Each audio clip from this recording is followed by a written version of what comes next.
오늘부터 제가 지난주에 그 사무엘상 강의를 끝냈고 누가복음을 강의하려고 합니다. 첫 시간이어서 누가복음 전체의 서론적인 얘기를 해야 되기 때문에 내용이 좀 딱딱할 수 있겠습니다.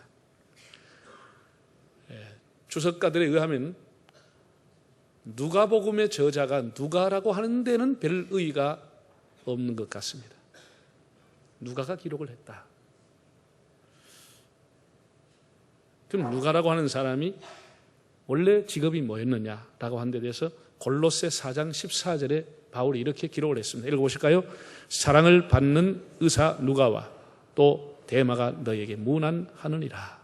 사랑을 받는 의사 누가라고 했습니다. 그의 직업은 의사였습니다. 신약 성경에 바울이 3번이나 그의 이름을 거명했는데 다 문안할 때 했던 이름입니다. 그는 수리아 안디옥 출신의 의사로 알려져 있습니다. 의사라고 하는 사람들은 하나님이 내신 AS맨들입니다. 하나님이 사람을 만드셨고 우리가 고장나고 문제가 생기면 의사가 애프터 서비스를 하게 되어 있습니다. 구체적으로 언제 회심했는지는 기록되어 있지 않지만 사도행전에 우리라고 하는 1인칭 복수를 사용해서 자신의 이름을 끝내 밝히지 않고 기록한 겸손한 종으로 육신이 약했던 사도 바울의 주치의가 돼서 평생을 바울의 동역자로 바울이 로마의 감옥에 갔을 때도 줄곧 그와 동행했던 사람입니다. 바울의 마지막 서신인 디모데후서 4장을 보면 바울이 감옥에 쓴 편지인데 순교하기 전에 누가가 나와 함께 있느니라고 기록되었습니다. 사람이 평생을 동행하려고 하면은 인격적인 면에나 신앙적인 면에 순수하면은 평생을 함께 할 수 있습니다. 순수하지 않고 사심이 자꾸 들어가면은 평생 동행하는 것은 부담스러운 것이죠. 인격적인 면에나 신앙적인 면에서 사람이 순수할 수 있다고 하면은 어떤 사람이라도 평생 함께 동행할 수가 있겠죠. 그는 헬라인이었습니다. 헬레니즘의 영향을 받았어. 그의 사고라든지 그의 어떤 과학 이런 것이 다 헬레니즘의 영향을 받아서 의사가 된 사람입니다. 다시 말해서 확증되지 않으면 그건 믿지 못하는 사람입니다. 회심한 후에 그는 그리스도를 증거한 일에 일생을 바치게 됩니다. 그의 성격은 조용하고 과묵하고 사람이 치밀한 그런 성격이었습니다. 바울이 그를 가리켜서 좀 전에 골로새 4장을 보면은 사랑받는 의사 누가라 이렇게 소개했습니다. 이 한 절을 가지고도 우리가 참 묵상해 볼 만한 가치가 있는 귀절이라고 봅니다. 사랑받는 의원 누가. 사람이 어떤 사람을 사랑하는 것은 지 마음입니다. 그 사람 마음과 상관없이 지가 그냥 사랑하고 좋아하면 되는 거예요. 그래서 하사병도 생기고 상사병도 생기는 거예요. 그 사람과 상관없이 지가 그냥 사랑하는 거예요. 일방적으로. 중요한 것은 사랑을 받는 사람이 중요한 것이에요. 우리가 어디에 갔었는지 사랑을 받는 사람이 되는 것.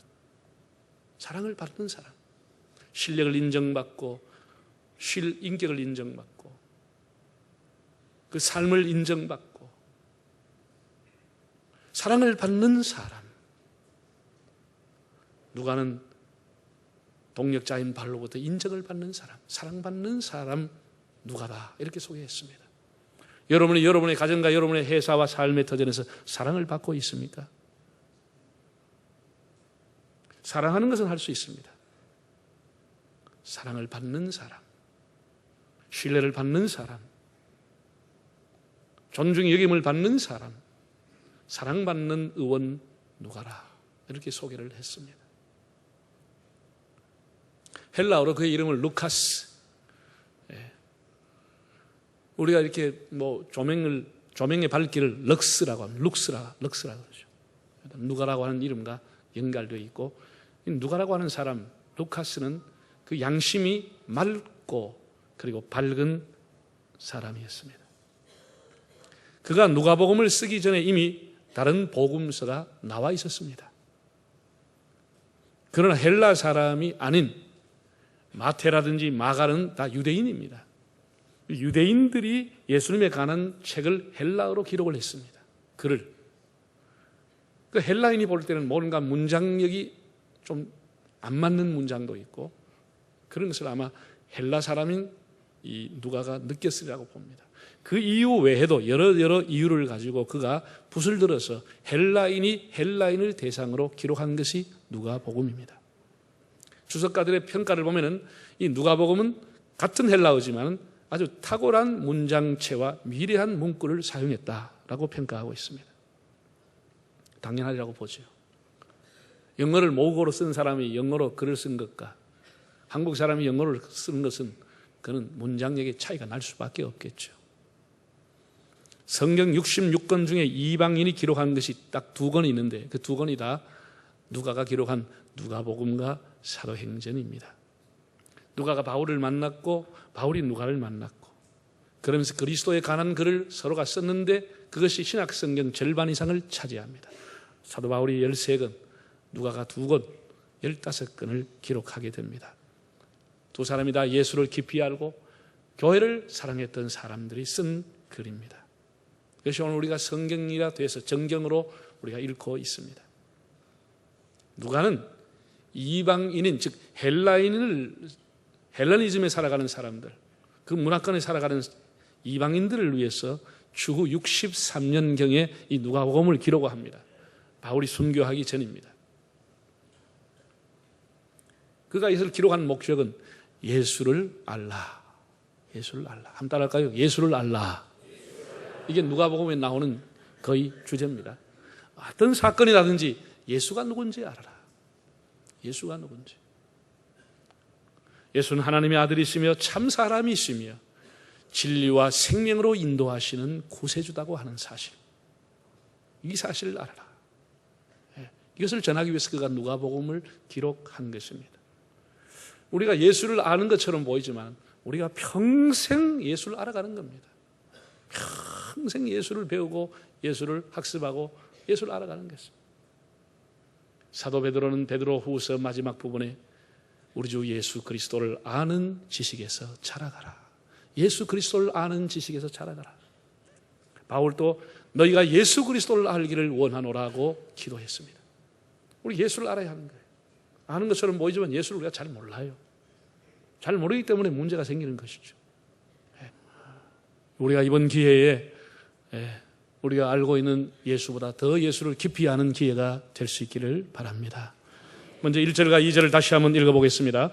우리 중에 이루어진 사실에 대하여 처음부터 목격자와 말씀에 일꾼된 자들이 전하여 준 그대로 내력을 저술하려고 붓을 든 사람이 많은지라. 우리 중에 이루어진 사실에 대해서 그대로를 쓰려고 한 사람이 많았다. 우리 중에 이루어진 사실. 세 번역을 보면 우리 가운데 일어난 일들에 대하여 차례대로 이야기를 엮어내려고 손을 댄 사람이 많이 있었습니다. 이루어진 사실, 완료형 분사입니다. 즉 이미 성취한 사건에 대해서 그 스토리를 쓰려고 하는 사람이 많았다는 것이죠. 누가가 이 글을 쓸 당시에도 정치적인 사건, 경제적인 사건, 국가적인 사건이 많이 있었을 겁니다. 그런 그 당시에 일어난 많은 사건들 중에서 그 사건들을 기록하기를 원하지 않고 예수님에 관해서 예수님이 이루어 놓으신 일에 대해서 쓰기를 원했던 것입니다. 그걸 쓰려고 많은 사람이 붓을 들었다고 했습니다. 예수님이 이루어오신 일, 예수님이 오셔서 행하시며 가르치시며 십자가에 돌아가시고 그리고 다시 살아나시고 승천하신 이 일을, 이 이루어진 이 사실을 쓰려고 했다라고 하는 것입니다. 이것이 누가복음의 내용이죠. 누가복음은 누가가 깊은 사색과 연구를 통해서 깨달아진 진리와 사상이 아니라 우리 가운데서 살았고 우리 가운데서 행하시고 우리 가운데서 죽으시고 우리 가운데 살아나신 그 예수님에 대한 이야기, 우리 가운데 계셨던 분, 우리 가운데서 이루었던 그 사실들, 성취한 사건들, 그것을 다루겠다, 그런 내용입니다. 우리 가운데 이루어진 사실, 이것이 누가복음 전체의 내용입니다. 여러분들은 이 이루어진 사실에 대해서 어떻게 생각하고 있습니까? 사건이 일어난다고 해서 다 기록하거나 다 역사가 되는 것은 아니지요. 매일매일 신문에 일면 톱을 장식한다고 해서 그것이 역사가 되는 건 아닙니다. 뉴스에 머리 뉴스가 나왔다, 혹은 무슨 주간지의 커버 스토리에 나왔다라고 해서 그것이 다 기록되는 역사가 되는 것은 아닙니다. 어떤 내용들은 톱 뉴스로 나왔지만 시간이 가면 뉴스 감도 못 되는 것도 있습니다. 우리가 살아가면서, 여러분이 살아가면서 어떤 일이 우리 중에 이루어진 사건 중에 가장 큰 일이라고 생각을 합니까? 우리가 지금까지 살아가면서 어떤 일이 가장 중요한 일이고 가장 중요한 사실인가? 누가는 많은 역사를 경험하고 많은 것을 보았지만 예수 그리스도에게서 이루어진 이 사실이 가장 중요한 것이다. 우리 가운데 일어난 일 중에 예수 그리스도의 일, 이 사실만은 가장 소중한 것이다 라고 해서 그가 그리스도에 관한 내용을 쓰게 됐습니다. 예수님의 십자가는 역사적인 사실이라는 것입니다. 그를 따르는 제자들이 꾸며낸 얘기나 허황된 소설이 아니라 누가는 진실성, 역사성, 객관성에 근거한 사실, 팩트라고 하는 것입니다. 예수에 관한 것은 사실이다. 그래서 그 자신도 최대한 사실대로 기록하려고 애를 썼다고 말했습니다. 여러분, 사실과 진실의 힘은 큽니다. 예수님이 행하신 일이 사실이 아니었다면 어떻게 그 당시 동시대 예루살렘의 유대인들이 그렇게나 많이 회개하고 세례를 받았겠습니까? 예수님이 성령으로 오신 일, 예수님이 가르치신 일, 행하신 일, 십자가에 돌아가시고 부활하신 일, 그리고 사도행전에 보면은 너희가 몇 날이 못되어 성령으로 세례를 받으리라 라고 해서 사람들이 세례를 받았다고 하는 이런 일, 이미 성취된 이런 일들, 사실이죠. 그게 무슨 빈 약속이나 과장이 아니었습니다. 그 사실, 우리가 이제 누가복음 읽으면서 역사적으로 일어났던 진실한 사실 앞에 우리가 다시 주님을 만나는 기회가 될 수 있기를 바랍니다. 성경은 사실을 기록하는 것입니다. 어떤 사람의 머리에 상상의 허구를 쓴 것이 아닙니다. 그 다음 처음부터 목격자와 말씀에 일꾼된 자들이 전하여 준 그대로 쓰려고 붓을 든 사람이 많았다고 했습니다. 성경이 소중한 것은 말씀의 일꾼들이 사실을 기록해 놓았기 때문입니다. 그대로를 기록했다. 성경의 가치라고 하는 것은 사실의 힘과 붓의 힘입니다. 기록의 힘입니다. 아무리 기록을 해도 그것이 사실에 근거하지 않으면 별 가치가 없는 것이죠. 아무리 사실이라도 기록되지 않으면 우리에게 전승될 수가 없는 것이죠. 성경이 가치 있다고 하는 것은 사실의 힘, 기록의 힘, 이 두 가지가 성경을 성경답게 만든 것입니다. 제가 늘 얘기하지만은 기억보다도 더 중요한 것은 기록입니다. 또렷한 기억보다 희미한 잉크가 오래갑니다. 지금 내가 또렷하게 기억하지만 10년, 20년 가면 희미해져 버립니다. 그러나 희미하게 쓴 볼펜은 100년, 200년은 가는 것입니다. 그래서 교회가 100년, 200년 역사가 된다 할지라도 교회가 한 번씩 그 역사를 기록하지 않으면 그 후손들은 짐작할 수밖에 없는 것이죠. 그건 옳은 역사가 아니죠. 옳은 역사가 못 되는 것이죠.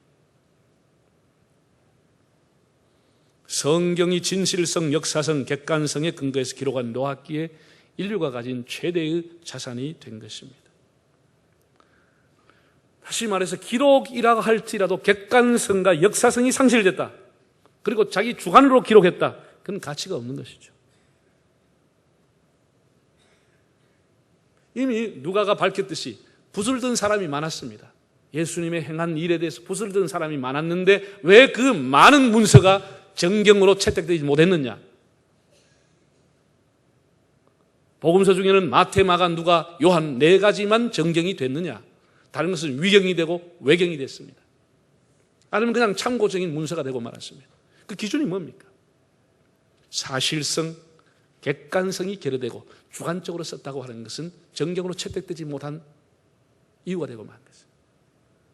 붓을 든 사람은 많았습니다. 예수의 가는 글을 쓰는 사람은 많았는데, 예를 들어 도마복음, 안드레 행전 여러 가지가 있습니다만은 그것은 우리가 정경에 채택되지 않았습니다. 왜? 그건 너무 주관적인 요소가 가미됐다는 것이죠. 그대로가 아니다라는 것이죠. 역사성과 객관성을 상실했다는 것이죠. 사실성이 아니다라는 것이죠. 그래서 어떤 우리가 기록을 하더라도 그것이 역사성이 있느냐, 사실성이냐, 객관성이냐, 이런 것이 중요한 것이지 주관으로 하는 것은 별 가치가 없다고 하는 것이죠. 우리가 사회에서 일어나는 일들도 다른 사람이 하는 주관적인 얘기를 듣고 판단한다. 그건 굉장히 어리석은 것이죠. 그 사람의 생각이 가미되고 그 사람의 주장과 그 사람의 이념이 가미되어 있는, 때로는 헛소문을 듣고도 만들 수 있는 그런 것에 대해서 우리가 예단을 하고 사실로 한다고 하는 것은 굉장히 위험한 일이죠. 그게 사실이냐고 하는 것, 객관적인 사실이냐, 이게 중요한 것이죠.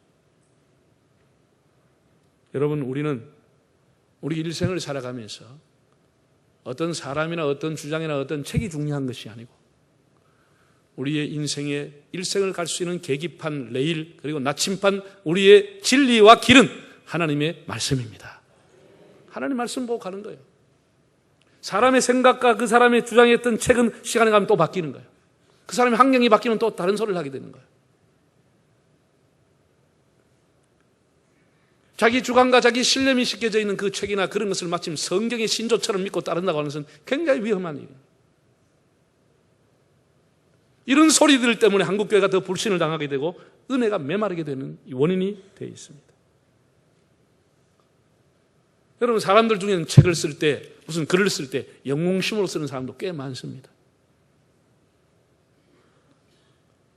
자기 도치가 돼서 자기가 의인인 양, 자기가 최고인 양, 자기가 무슨 기준인 양 그렇게 책과 글을 내는 사람도 꽤 있습니다.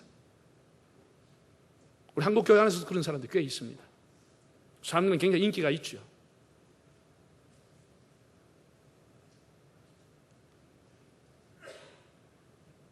우리가 무슨 한두 권의 책을 보고 그 사람의 강연을 듣고 그렇게 자기의 어떤 신조를 굳어버리고 이것이다, 이는 굉장히 위험한 것입니다.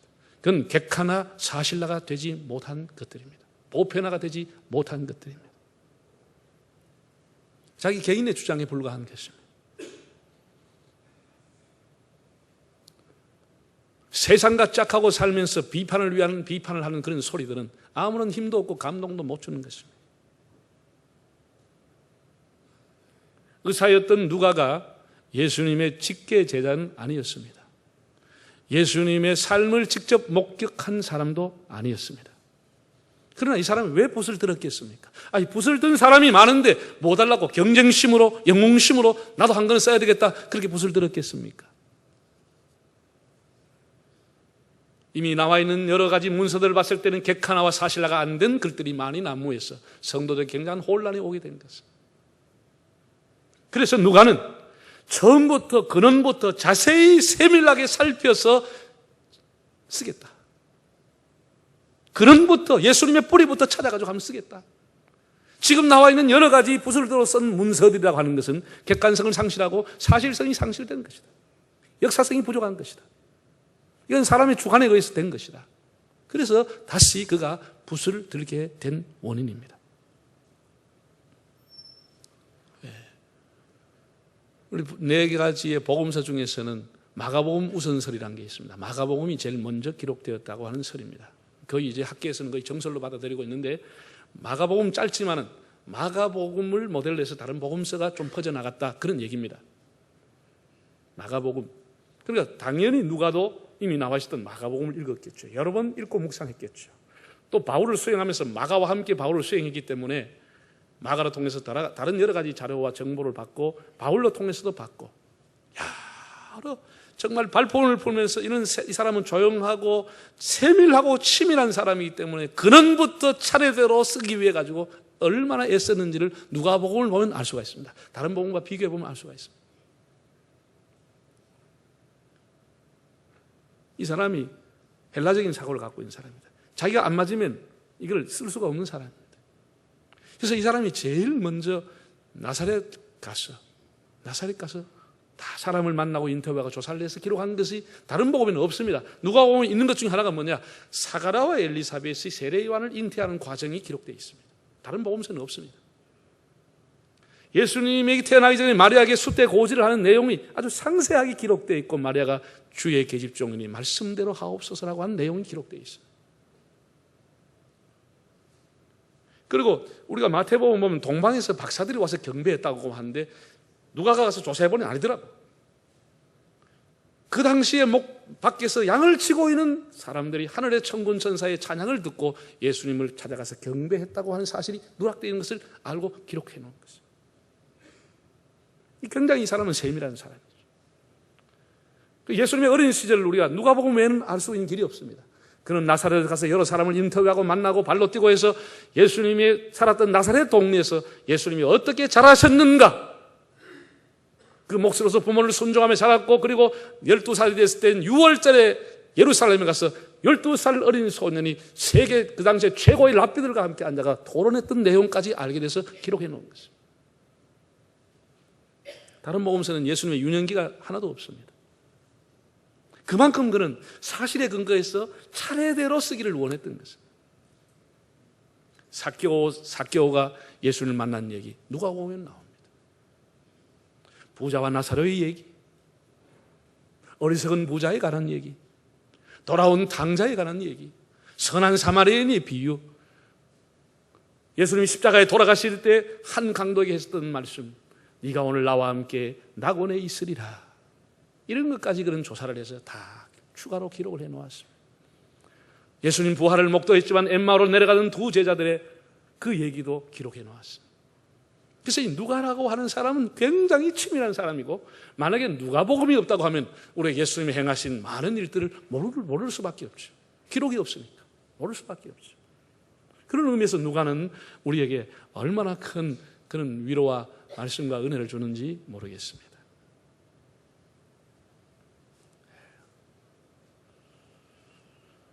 누가복음은 일명 사회적 약자의 복음이라고 불렸습니다. 이제 보면 가난한 사람들, 세리, 두 렙돈을 이었던 여인, 이런 가난한 사람, 약자, 특별히 여인에 대한 복음, 여자에 대한 얘기가 많고, 어린이의 복음, 어린아이에 대한 얘기가 여러 군데 나와 있습니다. 그런가 하면 찬양의 복음이라 불려집니다. 우리가 신약성경에 보면 거의 하나님을 찬양하는 시적인 찬양의 가사가 별로 없습니다. 그런데 사가랴의 찬양이 나옵니다. 사가랴가 잉태한 이후에 여호와를 찬양하여 가로되, 마리아의 유명한 아베 마리아, 마리아의 찬양, 내 영혼이 주를 찬양하며, 시므온이 어린아이를 안고 하나님을 찬양했다는 얘기, 목자들에게 천군 천사가 지극히 높은 곳은 하나님께 영광이라는 찬양을 했다는 이런 내용들까지 적어서 찬양의 복음서라고 불려지기도 합니다.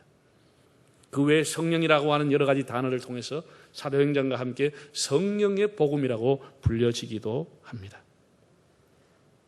어쨌든 우리가 이렇게 세밀하게 기록한, 사실에 근거해서 기록한 이제 누가복음을 다음 주일부터 하나씩 보게 되겠습니다. 사랑하는 여러분,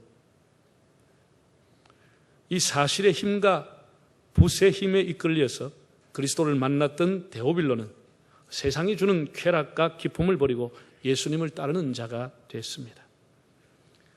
누가가 편지를 보냈던 수신자인 데오빌로라고 하는 사람, 데오스빌로스, 그 이름이 합쳤는데 하나님을 사랑하는 자 혹은 하나님의 친구라고 하는 뜻입니다. 하나님을 사랑하는 자, 하나님의 친구. 어디 데오빌로만이 누가를 통해서 예수를 만나겠습니까? 이번에 우리가 누가복음을 통해서 다시 주님을 만나는 기회가 될 수 있기를 바랍니다. 이 사실의 힘과 기록된 힘에 이끌려서 주님을 뜨겁게 만나는 시간, 예수님이 하신 말씀이 나에게 하신 말씀, 예수님의 능력이 나에게 나타나는 능력, 예수님의 구원의 은총이 나에게 임하는 은총이 되도록 그런 체험이 되는 시간이 되기를 바랍니다.